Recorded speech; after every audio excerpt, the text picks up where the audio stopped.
تو اس ویڈیو میں ہم وضو اور غسل کی جو ہے صحیح معلومات، ضروری جو بھی مسائل ہیں وہ میں آپ لوگوں سے ڈسکس کرنے لگی ہوں۔ ویڈیو کو سکپ کیے بغیر آپ نے دیکھنا ہے۔ اگر پسند آئے تو سبسکرائب، لائک اور شیئر بھی کر دیں۔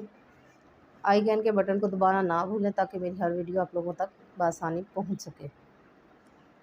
غسل کے فرائض، پہلے میں آپ لوگوں سے غسل کے فرائض سے شیئر کرتی ہوں، کیونکہ اگر غسل نہیں ہوگا تو غسل نہیں ہوگا تو وضو بھی نہیں ہوگا، اور وضو نہیں ہوگا تو نماز بھی نہیں ہوگی، کوئی بھی کام مطلب جو دینی عبادت ہے وہ نہیں ہوگی۔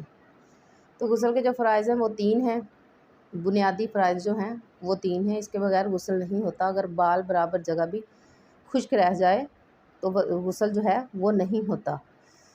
اس طرح کلی کرنا کہ سارے منہ میں پانی لے کے جانا ہے، ہاتھ سے کر لیں، انگلی سے، شہادت والی انگلی ڈال کے اندر، تو 3 دفعہ کلی کرنا۔ اگر بال برابر جگہ بھی خشک رہ گئی تو تلاوت قرآن پاک، نماز، کچھ بھی وہ درست نہیں ہوگا۔ اور دوسرا جو فرض ہے اس کا، ناک میں اچھی طرح پانی ڈالنا، جہاں تک ناک نرم ہوتی ہے وہاں تک اچھی طرح پانی ڈالنا، اور سارے بدن پر پانی پہنچانا، سارے جسم پر پانی پہنچانا کہ کوئی جگہ خالی نہ رہے۔ اگر ایک بال برابر جگہ، اتنی سی بال کتنا سا ہوتا ہے، وہ بھی جگہ خشک رہ گئی تو غسل نہیں ہوگا۔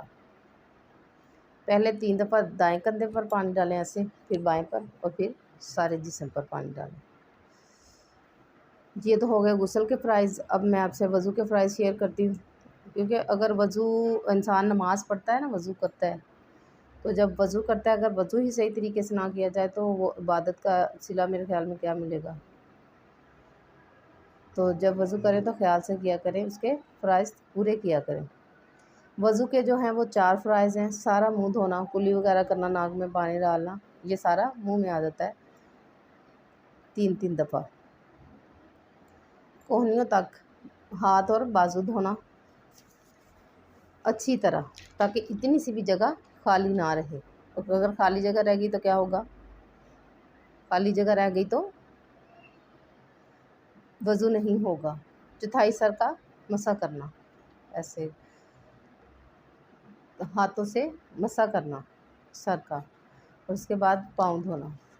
یہ ہے اس کی جو دعائیں ہیں وضو کی یا غسل کی تو یہی ہے کہ واش روم جانے سے پہلے واش روم جانے کی دعا پڑھ لیا کریں، اور جب وضو کر لیں تو دوسرا کلمہ ایسے شہادت کی انگلی اٹھا کے، یہ اللہ تعالیٰ کی گواہی ہو جاتی ہے۔ تو بس آسان سے ہیں غسل کے فرائض اور وضو کے فرائض بھی۔ تو جب وضو کریں یا غسل کریں تو ان فرائض کا خاص خیال رکھا کریں، بہت زیادہ مشکل ہے نہیں۔ اور اگر نماز پڑھنی ہے یا تلاوت قرآن پاک کرنی ہے یا کوئی بھی عبادت کرنی ہی ہے تو پھر اس کے لیے اچھی طرح اگر وضو کر لیا جائے تو اس کا اجر و ثواب تو ملے گا۔ اللہ تعالیٰ ہم سب کا حامی ناصر ہو۔ اللہ تعالیٰ ہمیں دین پر عمل کرنے کی توفیق عطا فرمائے۔ اگلی ویڈیو تک کے لیے اللہ حافظ۔